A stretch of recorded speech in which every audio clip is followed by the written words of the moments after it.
Can't tell you where you're going. Can't tell you for how long. Nothing you've done, nothing you're ever going to do counts now. Only the next few hours. Tonight, you're going to find your souls.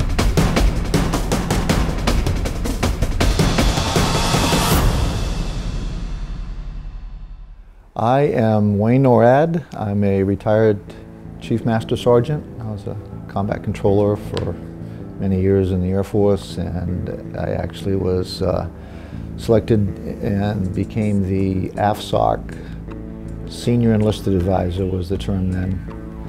And then I retired from the Air Force on January '97, and I've been working here at Hurlburt Field since then. I went through basic training, and my first job in the Air Force was, I call it weapons mechanic. I was a B-52 bomb loader.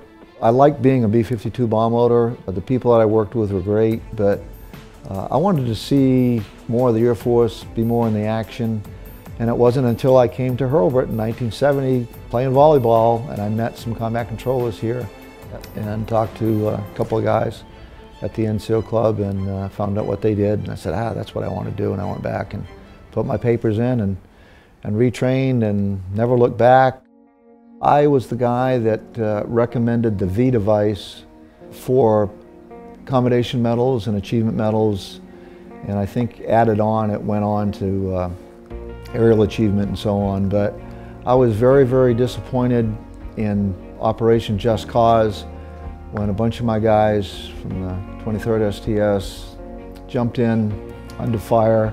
There was one guy in particular, it was a staff sergeant named Gordy Tully, and Gordy was asked to clear an extra 1,000 feet of the runway. And he was a guy that jumped in at 500 feet, being shot at, under canopy, does this additional job, and I just thought there should be something else other than just a commendation medal for this type of action. And now the V's that you see on the commendation medals, achievement medals, even on Distinguished Flying Cross, they have a V valid device now. So I'm kind of proud that that all kind of started with a suggestion that I put in. We got approved to stand up an AFSOC parachute demonstration team. I called it the STARS, and STARS was Special Tactics and Rescue Specialist. And then in October of 2002, we had done, up to that point, I think 165 or so parachute demonstrations all over the nation. But the war on terror had started, and all my jumpers were pararescuemen and combat controllers. It wasn't a separate program, so they were taken out of hide from our regular positions. People say, hey Wayne, when are you going to retire? Well, I'm not sure yet.